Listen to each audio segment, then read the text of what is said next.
Greetings and well-being to one and all. Travis here for Tpull's Corner. And we are redoing something because I did a recording and when I played it back there was no sound. So this is going to end up being day 8 of the 12 Days of Bloomburrow. This is going to be centering on squirrels. I did the squirrels before the bats, but when I realized there was no sound on the squirrel video, I put the bats up front. So we're going to redo squirrels.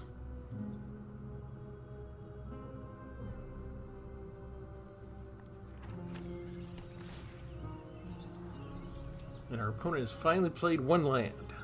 So it looks like they do know how to play the game. We might actually have a game here. They need to finish their scrying. It's a bad sign when you're roping on turn 1, right? Like, it's not that you've gone away from the keyboard. You're there.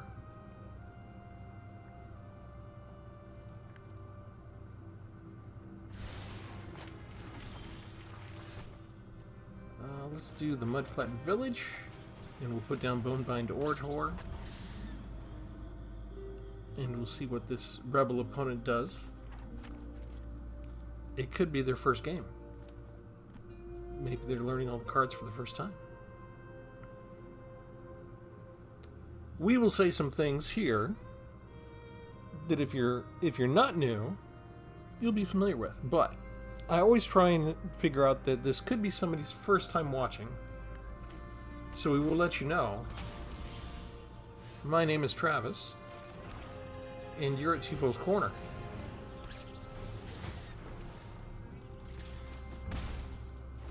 And First Blood is mine.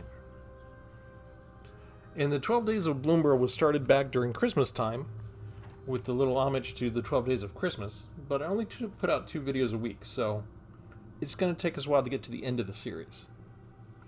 But Travis, you're thinking, because that's my name, Travis, there's only 10 main animal types in Bloomburrow. How could you possibly do 12 days when there's only 10 animal types? Well, that's for me to know and you to find out. You're going to have to tune back in. The final 2 days are going to be something you won't necessarily expect.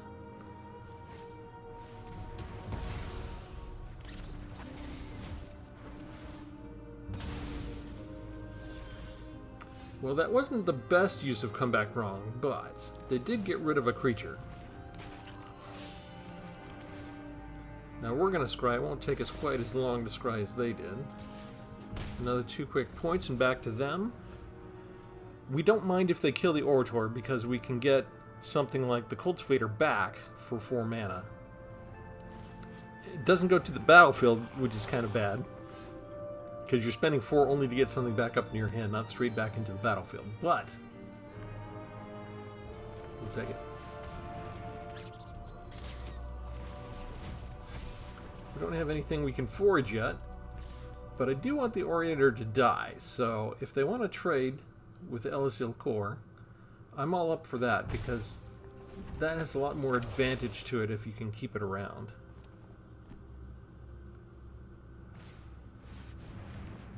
Oh, yes. I've used Ratadrabic once or twice. Things can get out of control pretty fast. And for being a 3/3 for 4, the fact that they gave him both Vigilance and Ward 2 is kind of disgusting. But this is a card that has a special enough effect to it. Wizards want you to have the chance to get it off before it's killed. So that's why they didn't give it Hexproof, but Ward is supposed to be their follow-up to Hexproof because Hexproof was considered a little too powerful. And Hexproof is actually the descendant of another mechanic that was called Shroud. And people weren't playing Shroud right. They thought they could do stuff with it. So what do? I think we go ahead and use this now. We're going to exile Elysial Core.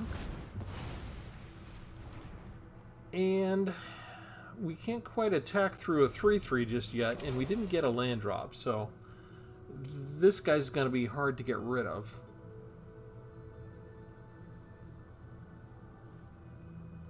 We've got our special land, they've got their special land. And they just clear the whole deck. How about that? Well, how do we feel about that?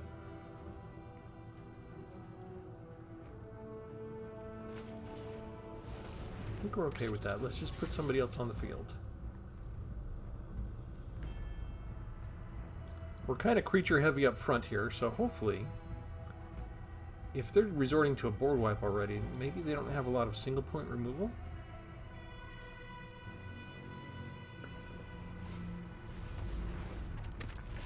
And that's why they're not afraid of using board wipes. They've got things like rusting. Rusting can prove to be a problem.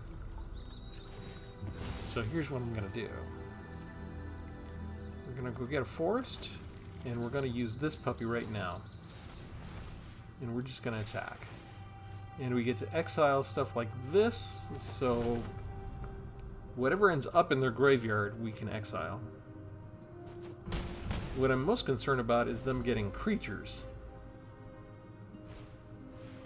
Rattadrobbit comes back again.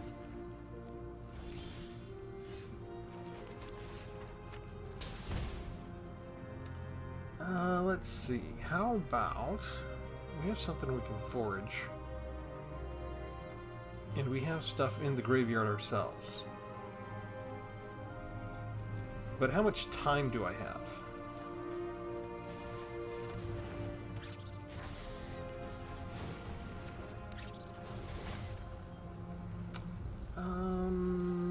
Yeah, why not? Trigger, trigger. And then we go ahead and sacrifice Camellia. If they want a double block, that gives me a way to get Rattadrobbit out of play. My problem is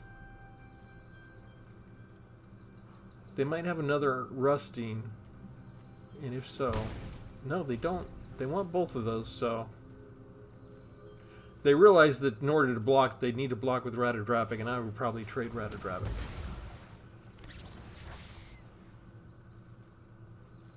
That does not have haste, right? But they do get a 2/2 out of it. Kind of nice. Kind of nice for them. 2, 3, 4, 5, 6. Okay. So now we can pay the ward cost.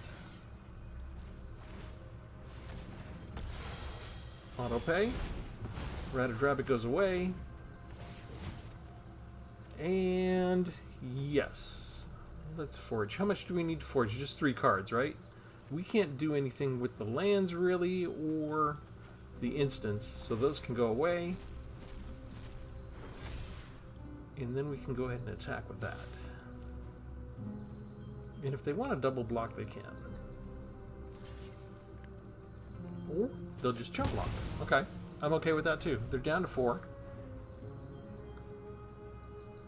They've had some problem drawing cards in terms of land. They've been stuck at 4 land. So how many of these are playable?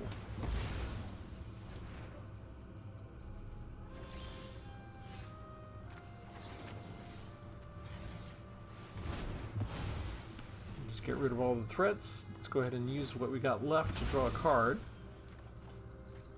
Another land. Down to 1. Now if they can't get rid of one of my creatures right away, it's game over. But they could just attack with the Restless Fortress. Yeah. Oh, never mind. They can't stop anything now. We'll just attack. Attack with you. I've got Menace, you can't block, and they lose 1 life, and that's game.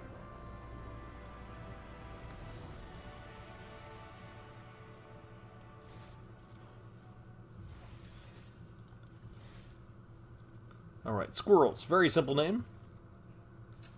The 12 Days of Bloomburrow, we pick an animal, and we overload on it. And you can see we've got the regular 24 lands. We've kind of creature heavy, 29 creatures. Still ends up being a very cheap deck. Only 2.3 mana average. And not a lot of room for instants and sorceries when you put 29 creatures into a deck. But that's okay. We got, lots of 2-drops there.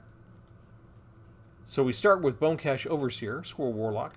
1/1, you pay 1 life, draw a card. You can only activate it if 3 or more cards left your graveyard this turn, or you've sacrificed a food, which is shorthand for saying if you foraged this turn. This foraged is built into the Bloomburrow set. We've got 4 of the Valley Might Callers. We've used this before with the other animals. Squirrel is the other one, right? We've used rabbits and raccoons already. And now if a squirrel comes into control, or comes into the battlefield, then this gets a +1/+1 counter on it. Bonebind Orator, you saw, is a 2/2 for 2. For 4, we can exile it from our graveyard, get another creature back from the graveyard to our hand. Could come in handy. For removal, we don't have a lot, but we've got one Long Goodbye that can't be countered by Ward. Osteomancer Adept is a Squirrel Warlock. Lots of Squirrel Warlocks, I think. 2 for 2/2. Death Touch. Until end of turn, you may cast creature spells from your graveyard by foraging, in addition paying their other costs. It enters with a finality counter on it. So again, ways to get stuff back from the graveyard. Valley Rockcaller we've used in other decks because it works with other card types. Bats, lizards, and rats. Other animal types, I should say. 1/3 has Menace. When it attacks, you have the opponent lose life and you gain life, where it's the number of other creatures that you have on the field. Most of going to be squirrels. Now the Valley Might Caller won't trigger it, right? But most everything else that we have in the deck will. And this is sort of a win for us a lot of times. It's turning out to be. We've used this before too. Baker's Bane Duo. It's a squirrel and a raccoon. When it enters, we get a food token, which helps us with foraging. Whenever you expend 4, it gets +1/+1 until end of the turn. Bushy Bodyguard Squirrel Warrior. It's only a 2/1, but it has offspring. So if you pay 4, you get 2 creatures. When it enters, you want to forage. And I say, like, if you can help it, you want to be able to forage, because then you get 2 +1/+1 counters on it. So it'll become a 4/2, and if you can pay the offspring cost, then that becomes a 3/3. Cash Grab.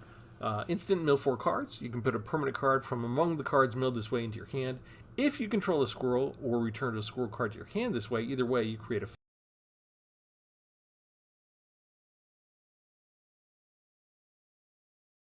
Long Goodbye is 4 copies of Terra Sunder. It's my go-to whenever I'm playing black and green together, because you can get rid of instants and artifacts, or enchantments and artifacts pretty quick. And if you can afford to pay the kicker cost with the 1 black added in there for 4 total, then you can exile any non-land permanent. Thornvault Forager 2, you get a 2/2. It has 3 different things you can do. You can tap to add a green mana. You can tap to forage and then add 2 mana in any combination of colors. And then you can tap for 4 mana, search your library for a squirrel card, reveal it, put it in your hand, and then shuffle. So we like to go get our Valley Rockcaller a lot of times with this card. Vine Reap Mentor, or Vine Reap Mentor, I should say, right? Squirrel Druid, it's 3/2, and when it enters or dies, you create a food token. Daggerfang Duo, this is a rat and a squirrel, but it doesn't trigger twice off of this. It only triggers off of 1. The duo is considered 1 creature. 3/2 with Death Touch. When it enters, you may mill 2 cards. Situation dependent on whether you want to mill those cards or not. It kind of depends on if you think that you need stuff to get into the graveyard that you can pull out with your other cards. Curious Forager is a 3/2 Squirrel Druid. When it enters, you may forage. When you do, return target permanent card from your graveyard to your hand. So you notice there's a lot involved with using these squirrels to get stuff back from the graveyard. Kind of weird. Honored Dray Leader. Squirrel Warrior, I got 4 of them in here. It costs 3 to get down for a 1/1. It's got trample, and that's usually a hint that these are self-fulfilling cards the way they're designed. When energy gets a +1/+1 counter on it for each other squirrel and or food you control, and then whenever another squirrel or food you control enters, it also gets a counter. So you don't really have to worry about the order of events in terms of creating things, right? You can put this down and then create the food. You could create the food and then put this down. It gets the same number of counters on it. But it's built so that when you put it down, you get a 1/1 trampler, and if it stays around long enough, it can pump itself up until the trample becomes useful. 2 of Camellia, the Seed Miser, the legendary Squirrel Warlock. It's a 3/3 with Menace. All other squirrels suddenly have Menace. This can end the game if you've got enough creatures lined up already. Whenever you sacrifice 1 or more foods, you get another squirrel. And for 2, you can forage and put a counter on each other squirrel you control. So nice, very deadly kind of squirrel lord there. Corpseberry Cultivator, I've got 2 of them. 2/3 Squirrel Warlocks. At the beginning of your turn, you may forage. So this is something where you can forage every turn and pump them up with +1/+1 counters. And Treetop Sentries for 4, you get a Squirrel Archer that has reach, so you can block some flyers. When it enters, you may forage if you do draw a card. So I like to save these, but I won't necessarily. And then my fun card, because it has squirrels on the picture, Preposterous Proportions from Foundations. And it costs 7. Creatures you control get +10/+10 and gain vigilance until end of turn. So most people quit before I play this card, sometimes even before they know I have it. But, you know, oh well. For the lands, we've got 2 of the Mudflat villages, so we can sacrifice the village, return a squirrel from the graveyard to our hand. We've got 2 of the Oak Hollow villages. For 1 green, you can put a +1 counter on each squirrel you control that entered the battlefield this turn. We've got 2 Restless Cottages. It fits in very well with the food theme, right? Because when it attacks, you create a food token. Plus, it gives me a little graveyard hit. I can exile 1 target card from their graveyard, which comes in handy quite a lot. 1 Demolition Field is always to get rid of their special lands, and 1 Pit of Offering, another way to exile cards from their graveyard. That is it. You notice I've got a lot of single copies of a card. I tried to get as many rolls as I could into one deck, and it wins more often than it loses. This, again, may be a reputation for people who've been around since the beginning of the 12 Days of Bloomburrow, but if you're new, this is a free-to-play account. I did not make this to necessarily go into ranked, although I have taken some of these animal decks into ranked, and they fared kind of good. But we just want you to know that you can just buy a bunch of Bloomburrow packs, open them up, go to the search bar, type in Squirrel, and have a deck ready to go. It can work that way. It's just that simple. Wizards of the Coast recognizes that some people have trouble making decks, and they wanted to make it easier. And this is one of the ways that they made it easier. You just pick your favorite animal, and they've made 10 big animal types that all have enough support in Bloomburrow. And they knew Bloomburrow was coming up, so they went back to some of the earlier expansions, and they filled in some of the gaps too. So there was support in previous ones as well. And I think we just get rid of Tiny Bones now before something can happen. We missed a land drop already, which is usually a sign we're going to lose.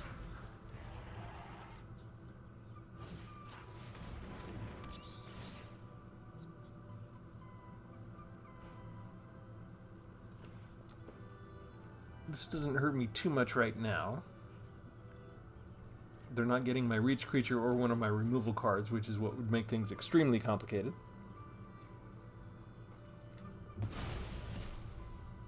And so they settled on getting rid of Camellia. That seems fine. That seems like a good choice. Because this is duplicate, right? Whatever happens, you're going to get it. You're not going to get it. I'll have another one. I do need the land, so we'll take the land. We don't think they'll offer a trade. Valley Mightcaller has more value the stronger it is. But if it gets me Camellia back, I'm okay with trading that right now.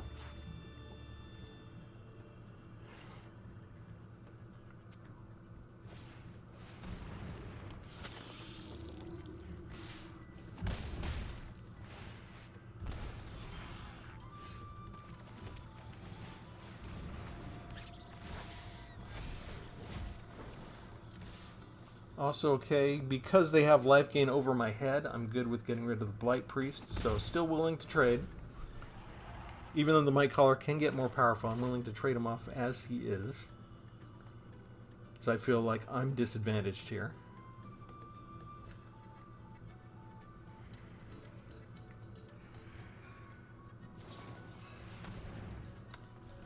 Let's get rid of Cultivator, I guess.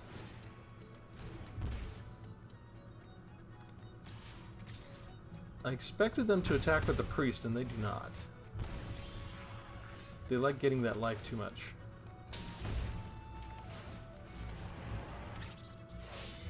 Okay, each one triggers. Oh, Dray Leader checks, but it doesn't actually count. So they're still not blocking the Mightcaller.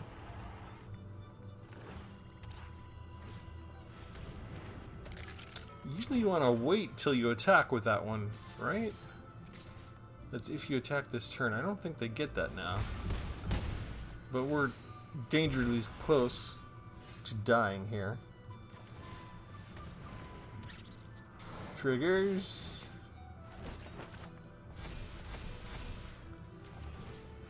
Triggers. Is it too little, too late? I can't really afford to attack now. Massacre Worm, crap. Perfect timing for them. They got just enough land to play their mythic rare. Okay, this died, so we got a food token, so it pumps things up a little bit again. And I think we're going to lose something here. I think we lose one of those. We block there. Overhead, they're going to get us. And again, we're nearly dead. We need something to get rid of the bat, actually. Or we die next turn. Oh, never mind. We died. Whenever creature an opponent controls dies. Okay. It's been a while since I've gone up against a Massacre Worm. We didn't get any of our removal. This was one of the problems with these type of decks. Is that I've been on a minimalist removal kick for quite a long time. And it fit in quite naturally with my goals here. Because I wanted to get in a nice sampling of all the various kinds of single animal types that we could. But that meant something had to go to make a 60 card deck. So I cut out some removal.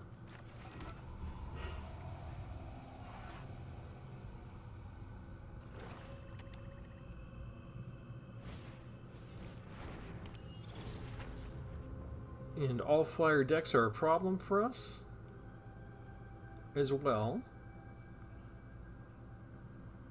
So fairies might be a problem.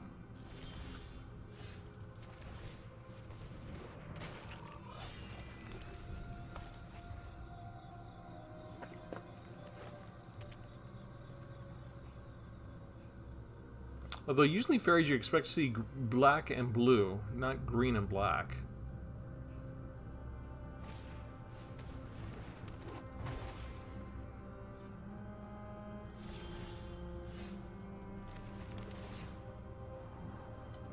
We will take the land.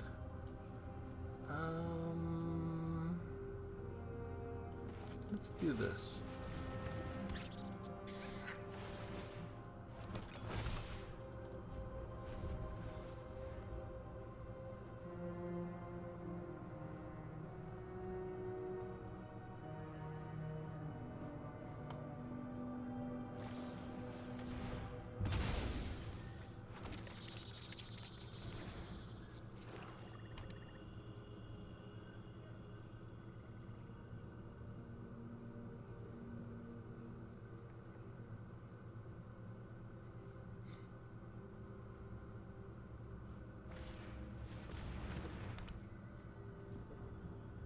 Interesting choices. Okay.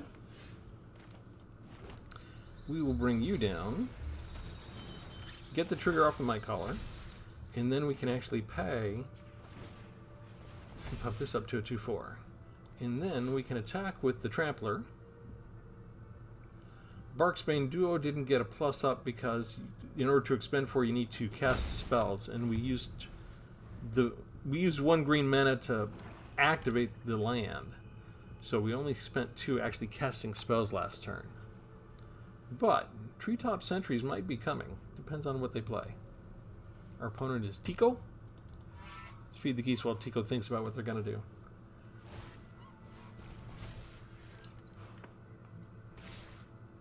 They decide to attack.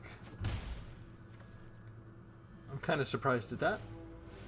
Oh, that's right. They have a Death Toucher.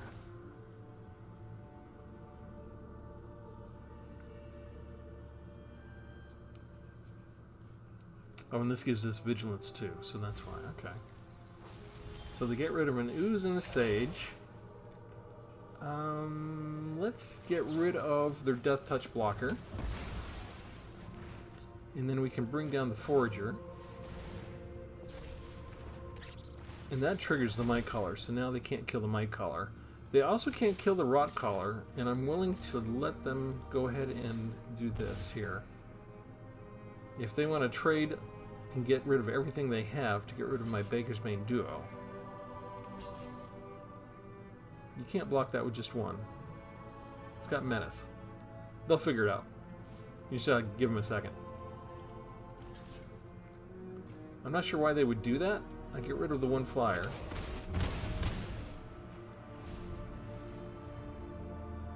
Probably should have gotten rid of the Dream Thief, but here's the thing. They could move this, and then this would be in the graveyard already. They could draw a card off of it.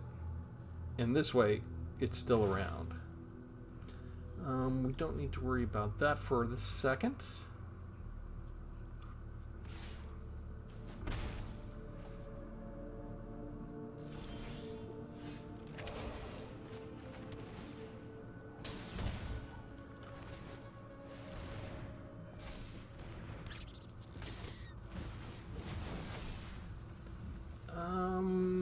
Yes. Draw a card. Another rock collar. Okay, if we make them sacrifice, if I sacrifice a creature, and they have to tap that, what do we get? I just put the treetop sentries down. We get lethal. Because we got trample here.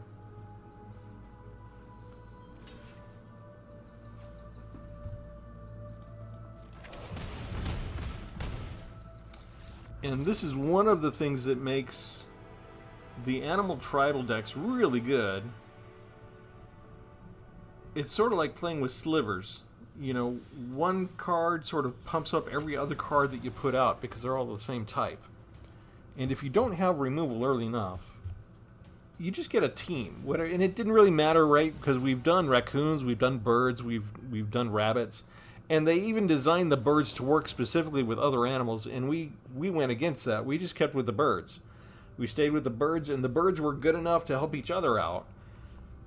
That if they didn't have removal, we just got a team of birds, and we mowed right over them. We don't get a 1-drop this time? What a jip! The problem with these villages is the colored mana only works to cast the creature spells. So we can't really use something like the Long Goodbye.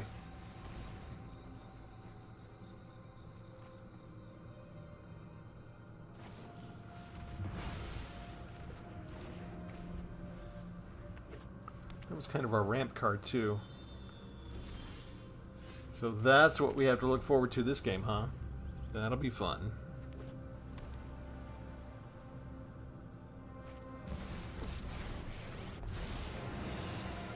Kabask, Imasahak. Our plans are beyond your comprehension. Okay, this needs to be a swamp. Well, I guess not. I had Restless Cut. Yeah, no, yeah. I mean, this for the green, so we will just get rid of their Planeswalker. If they did want to mill us, they won't get us for that first one. Noise. What else you got? Ancient One. Ah, I use this in one of my decks. I haven't really had people using it against me.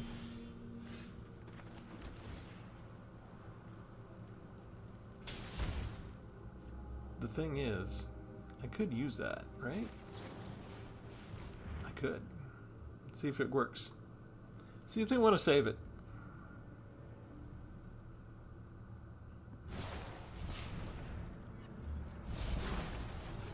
They wanted to save it. Alright. That's all we're going to do this turn.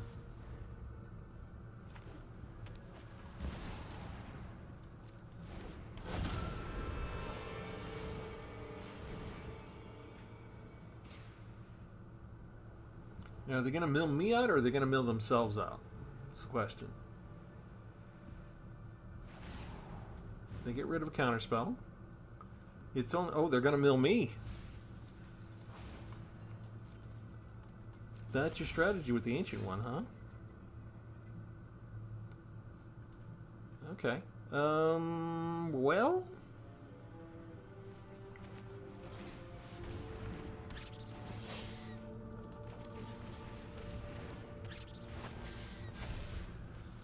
Let's see how they can handle our squirrel army.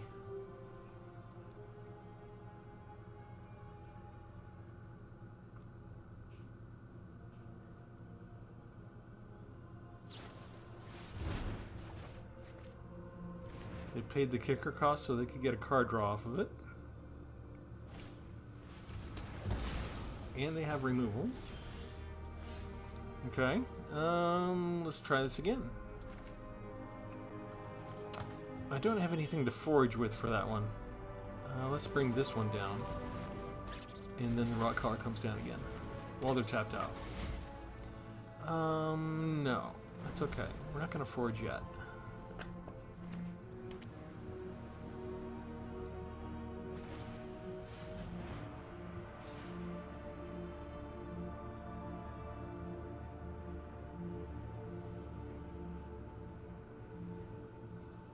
Against mill decks, though, they fill up my graveyard quite nicely. They get rid of an Essence Scatter, so they're going to mill me for 2 more.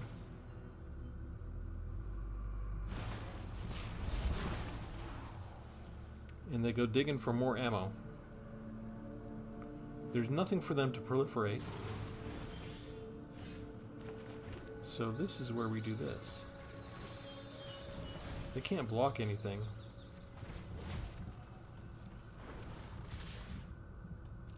But I can exile something from their graveyard. So let's get rid of Into the Royal. That gives me a food, and they're half dead.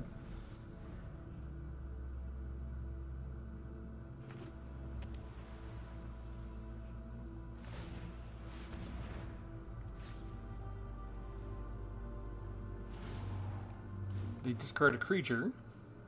They mill me. That was the wrong choice, I think. They're still trying to mill me. Phyrexian's plans are already in motion. They need to make this something that can block. They need to mill themselves. They're trying to mill me up. I pull one thread, and your entire mind unravels.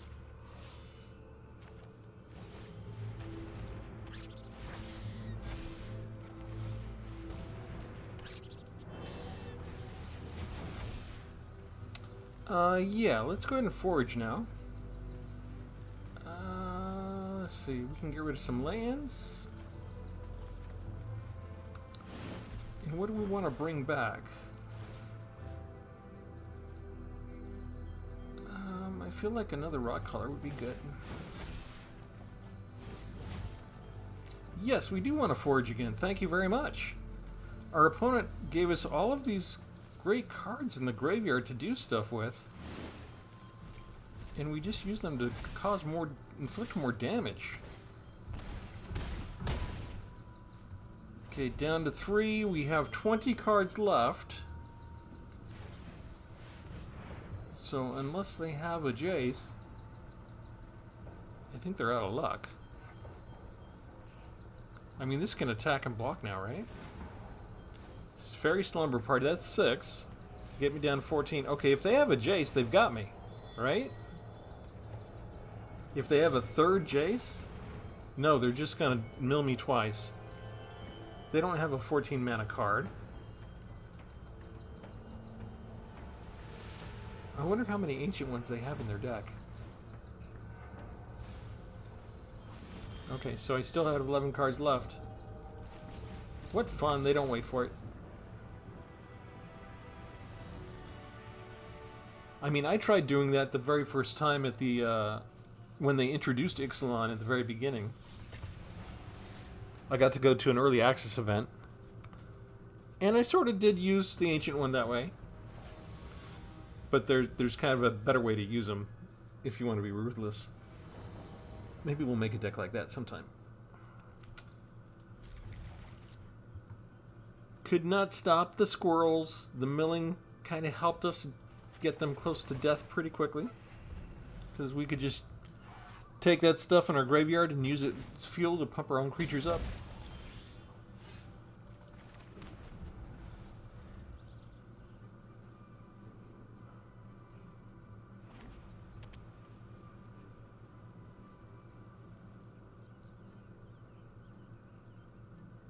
They have blue, so you have to give them time to think. They need extra time, even on turn 2. I mean, turn 2 is a really important turn of the game. Could decide everything. You don't want to mess this up. Take your time. Think about everything you could be doing. Even the shoes are shiny.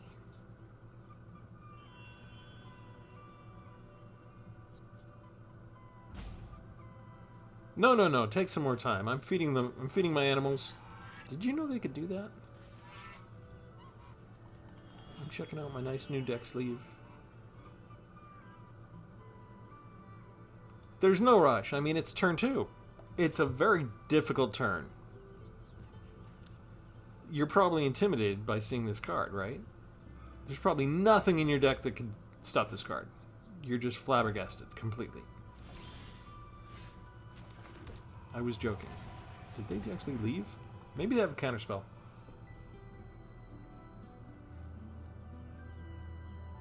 Maybe they had to go to the bathroom all of a sudden. I don't know.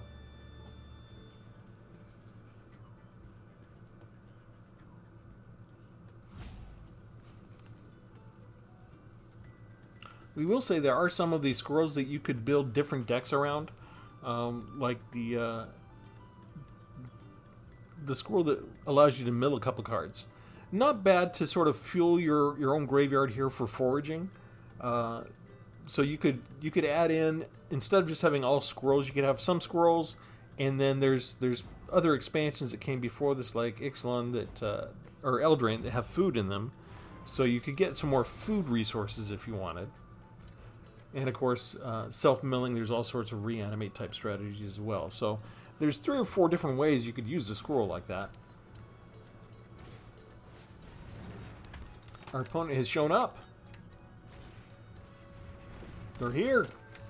They're emptying their entire hand almost. Let's have you go away, please. And then we bring down the Seed Miser. Dun, da, da, da. Now we all have Menace. And I have 2 removal cards. Well, pinch my cheeks and call me Sally.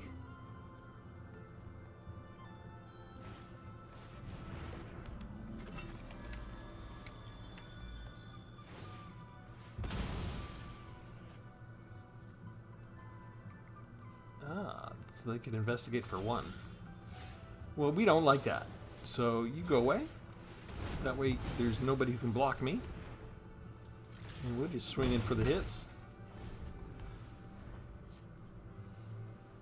Until they get rid of Seed Miser, I've got an all-menace army. It's one of the most fearsome things you could imagine. That's okay. Like I said, they're just emptying their entire hand. They're not even drawing land. They can still afford to do that. Okay, how do we want to do this? I think that stays as a 2/2. I think we just attack. They don't even try to block. They're not even trying. Let's give a Treetop Sentry. Don't get to draw a card, but, you know, maybe it'll work out for us. Flyers. Disgusting flyers. Dirty, disgusting flyers. Do we get rid of that now?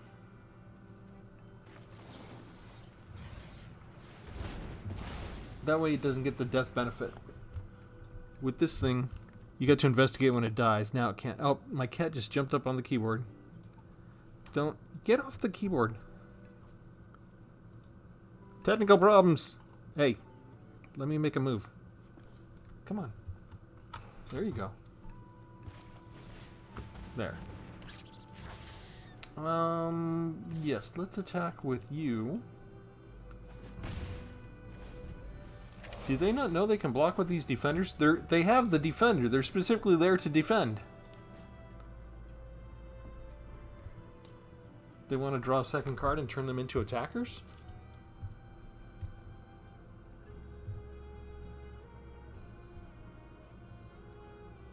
I learned the secret with cats, with actual real cats, a long time ago. You ignore them. And eventually, they'll stop being aloof and they'll come bug you. Because they actually want love, just like everybody else. Ooh, Valley Mite Collar is perfect. You come in. Trigger, trigger. And now you come in with the Forager's Help. Trigger, trigger. And Valley Mite Collar's a 3/3. And we won't attack this turn. But I feel like we will next turn. Oh yes. Not enough. Not good enough.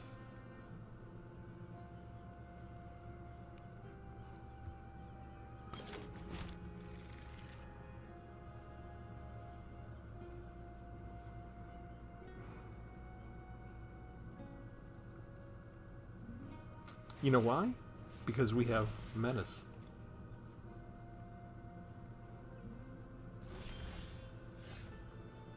Okay, so now we just trigger this. Hey, get out of the way. Let's see, can we do anything with this? Yes, we can forage. I just get rid of the food. Everybody that's a squirrel gets +1. Oh yeah. Lose 5. There's just no way.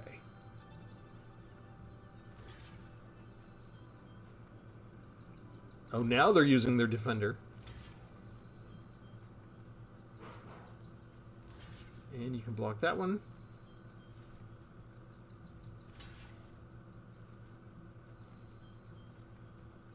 They're trying to figure it out.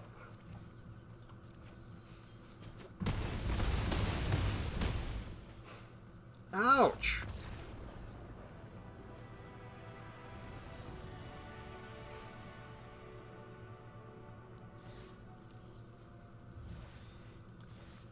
Alright, I think that's a good example of how the squirrels work.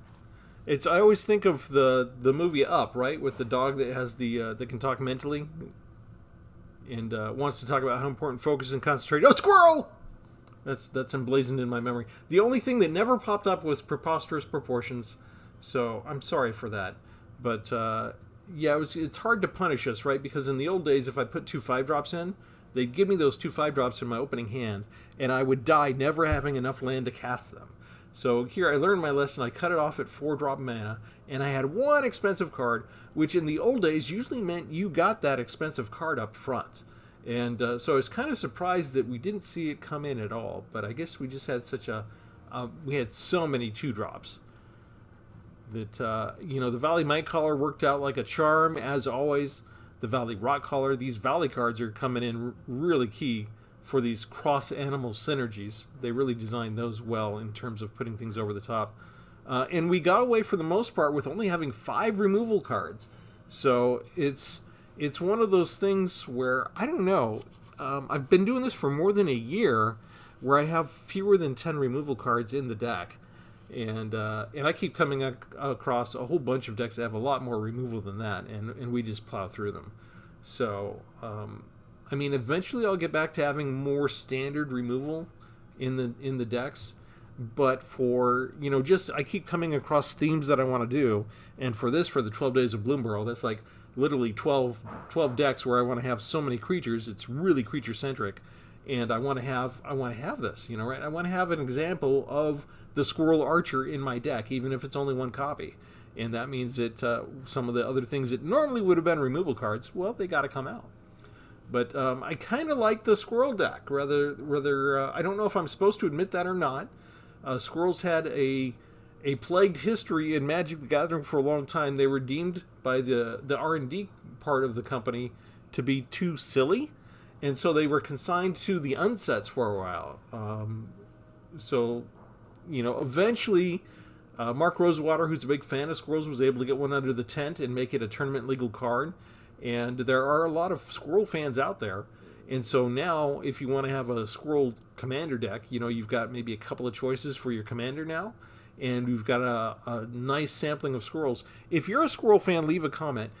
Were these Squirrels needed to hit critical mass for Commander? Because you can only, Commander's singleton format, you can only have 1 copy of the card. I can't have 4 copies of the Thornwald Forager in a Commander deck. I can only have 1 copy of that specific card. So, did we actually need this many more Squirrels to make Commander Squirrel decks valid?